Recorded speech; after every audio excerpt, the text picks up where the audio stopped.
Halo semuanya, jadi pada video ini aku akan coba memberikan informasi agar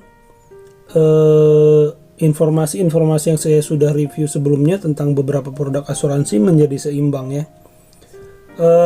Saya nggak tahu ada yang nonton atau enggak video ini, cuma niat saya hanya ingin menyeimbangkan informasi dari video-video sebelumnya. Nah, pada video-video sebelumnya saya sudah membahas tentang biaya-biaya yang mungkin tidak diinformasikan oleh para penjual asuransi karena pengen closing gitu. Karena kalau biaya-biaya yang dijelaskan mungkin banyak yang nggak akan ikutan asuransi dan mereka mungkin jadi nggak closing. Nah, sekarang saya akan jelaskan dari sisi lain kenapa sebenarnya produk unit link itu tidak jelek. Yang bikin jelek adalah mungkin proses penjualannya, mis-selling, sehingga antara persepsi dan fakta itu berbeda.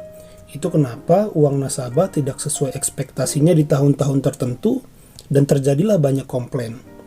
Nah, apa sih alasan masyarakat sebenarnya harus punya asuransi unit link atau jiwa?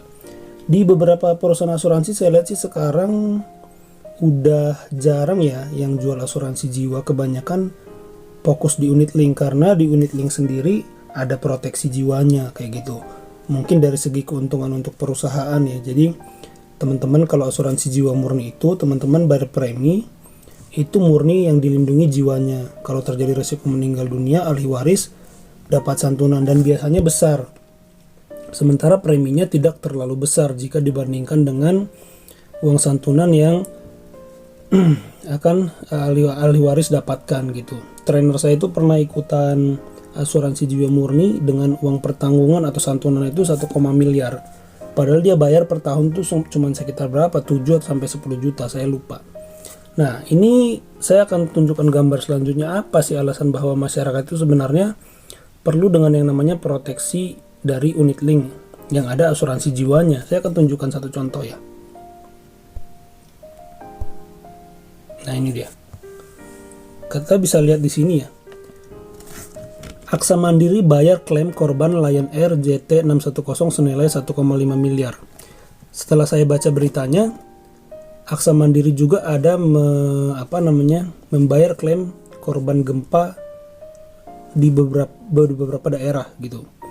Jadi korban gempa meninggal, ahli waris mendapatkan uang santunan sama seperti kasus Lion Air ini.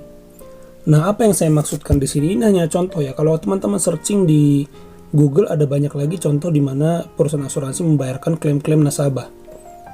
Yang saya maksud adalah begini.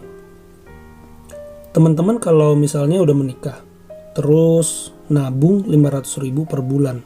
Nabung ya, nabung simpan di bawah kasur atau di dalam rekening. Kali setahun berapa? 6 juta cuy. 6 juta kali 10 tahun baru berapa? 60 juta. Kalau di tahun kelima berapa? 30 juta kan? 500.000 kali setahun 6 juta. 6 juta kali 5 tahun 30 juta. Rencana teman-teman nabung 10 tahun. Tiba-tiba di tahun kelima teman-teman meninggal dunia. Anak-anak yang teman-teman tinggalkan cuma dapat berapa? 30 juta.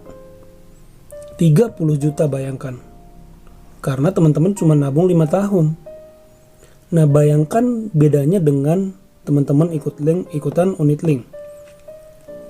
Ikutan unit link 500.000 per bulan, di polisnya itu udah ada perjanjian, uang pertanggungannya 700 juta. Teman-teman di tahun kelima meninggal dunia. Bayangkan yang bedanya yang ditinggalkan antara nabung biasa sama ikutan unit link. Teman-teman ketika terjadi resiko meninggal dunia di tahun kelima, ahli waris atau anak akan mendapatkan berapa? 700 juta plus investasi yang ada. Mungkin investasinya belum untung, tapi ketika terjadi resiko meninggal dunia, orang yang atau anak dalam hal ini atau suami atau istri mendapatkan 700 juta lebih. Kalau nabung biasa cuman berapa? Cuman 30 juta, 500 kali setahun 6 juta kali 5 tahun 30 juta. Nah, disinilah teman-teman bedanya. Jadi jelek nggak sih program unit link ini? Enggak, sama sekali nggak jelek. Di luar negeri malah sebenarnya orang wajib punya asuransi. Cuman masalahnya gini, waktu ditawarkan dijual itu dipersepsikan nabung biasa. Jadi kenapa banyak nasabah komplain di tahun kelima? Ternyata ketika cek saldo di tahun kelima, saldonya tidak sesuai yang diharapkan karena yang dijual adalah persepsi bahwa itu nabung biasa dan 5 tahun sudah bisa diambil, padahal kan 5 tahun masih rugi karena ada potongan-potongannya. Cek video saya yang sudah saya bikin sebelumnya. Nah, jadi yang saya maksud apa? Kalau teman-teman punya asuransi unit link dan uang santunannya cuma 50 juta, 100 juta, itu amat disayangkan karena teman-teman benar-benar rugi. Yang namanya unit link itu yang dibesarkan harus proteksi jiwanya, teman-teman. Kalau teman-teman punya unit link sekarang di tangan teman-teman dan mau produk, mau merek apapun, Aksa Mandiri, AIA, dan di situ sudah tercantum uang santunannya besar, 500 juta, 700, bahkan mungkin 1M. Menurut saya teman-teman tidak perlu komplain, tidak perlu marah-marah, kenapa di 5 tahun uang saya segini. Lihat uang santunan yang tertera di sana. Kalau suatu waktu teman-teman tiba-tiba meninggal, nyawa nggak ada yang tahu. Bayangkan berapa banyak yang bisa teman-teman tinggalkan untuk ahli waris. Kayak gitu. Tapi kalau cuma 50 juta sekarang di uang pertanggungan atau uang santunan teman-teman, ya menurut saya itu tidak terlalu worth it ya. Tidak terlalu worth it teman-teman punya asuransi unit link. Cuman 50 juta, sangat kecil gitu. Jadi itulah fungsinya unit link. Jadi teman-teman, kalau dulu istilah trainer saya itu teman-teman membeli uang besar dengan uang kecil. Teman-teman bayar 500.000 per bulan.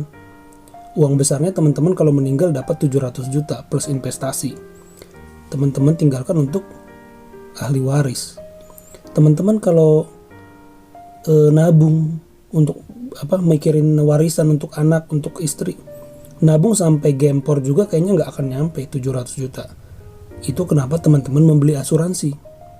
Teman-teman sediakan uang kecil 500.000, teman-teman dapatkan uang santunan besar 700.000. Nah, mungkin ini persepsi yang saya tawarkan untuk mengobati kekecewaan teman-teman atas produk asuransi yang udah teman-teman beli. Tapi kalau uang santunannya sudah besar, saya pikir tidak perlu merasa rugi, bisa diteruskan saja.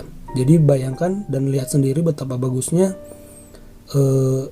unit link ini kalau dipersepsikan dan disetting uang santunannya, investasinya disetting sedemikian rupa sehingga sesuai dengan kebutuhan teman-teman. Itu sangat bagus. Jadi tidak perlu komplain, kecewa, tinggal disetting ulang saja, beli yang baru. Kalau yang sekarang uang santunannya kecil, saya pikir ke depan sangat bermanfaat karena usia siapa yang tahu kan?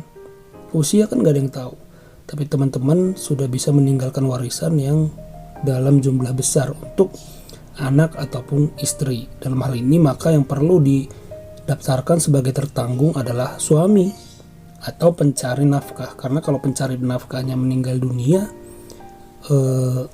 anak-anak dari istri yang ditinggalkan tidak menjadi kebingungan karena meninggalkan karena pencari nafkahnya meninggalkan uang dan jumlah yang cukup, dan uang dari uang santunan itu bisa didepositokan dan bunganya itu sesuai dengan kebutuhan per bulan keluarga yang ditinggalkan. Itu ada rumusnya lagi. Rumus menentukan uang pertanggungan itu adalah berapa nih kebutuhan teman-teman per bulan. Misalnya 3 juta. Berarti bunga dari uang di angka berapa deposito teman-teman biar tiap bulan mendapatkan bunga 3 juta. Misalnya 2 miliar. Dengan deposito 2 miliar di bank dapat bunga per bulan 3 juta. Berarti uang santunan di asuransinya harus 2 miliar. Nah, untuk bisa dapat uang santunan 2 miliar per bulan harus bayar asuransi berapa, per tahun harus bayar asuransi berapa. Itu semua ada rumusnya teman-teman. Kayak gitu. Jadi sebenarnya unit link ini sangat menarik buat orang yang sudah berkecukupan penghasilannya. Saya pikir sangat rugi kalau tidak punya unit link. Tapi kalau masih yang pas-pasan, ya relatif ya, kembali ke orangnya lagi gitu. Ya itu aja yang mau saya jelaskan, semoga bisa dipahami ya. Terima kasih, like, comment, dan subscribe.